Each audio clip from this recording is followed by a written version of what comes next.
खबर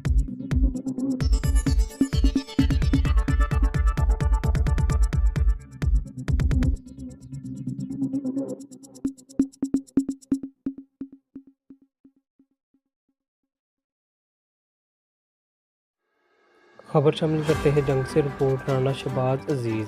डीपीओ मोहम्मद राशिद हिदायत ने डिस्ट्रिक्ट पुलिस ऑफिस में खुली कचहरी में शहरियों की दरख्वास्त पर समाअत की और शिकायत के हल के लिए फौरी इक़दाम जारी किए। मुतल्लिक़ा अफसरान को मुकर्रर वक्त पर रिपोर्ट पेश करने के अहकाम जारी करते हुए डीपीओ का कहना था कि थाना की सतह पर शहरियों के मसाइल फौरी निपटाए जाएंगे। डीपीओ का मजीद कहना था कि खुली कचहरी में शहरियों की शिकायत पर फौरी दाद रसी की जा रही है ताकि इनके बगैर सिफारिश के इंसाफ तक आसान रसाई मुमकिन हो सके। इस हवाले से शहरियों से भी इनके मसाइल व शिकायत के हल बारे फीडबैक लिया जा रहा है। वज़ीर आला पंजाब, आईजी पंजाब और आरटीओ फैसलाबाद के अहकाम के मुताबिक पब्लिक सर्विस डिलीवरी में मज़ीद बेहतरी के लिए मसाजिद में भी शहरियों के साथ मीटिंग का इनेकाद किया जा रहा है। डीपीओ ने वाज़ेह किया कि किसी भी जराइम की सूरत में मुतासरीन की दरख्वास्त पर FIR का अंदराज और मुकर्रर वक्त में तफ्तीश का अमल मुकम्मल किया जा रहा है ताकि शहरियों की शिकायत का बरवक्त कानूनी हल यकीनी बनाया जा सके।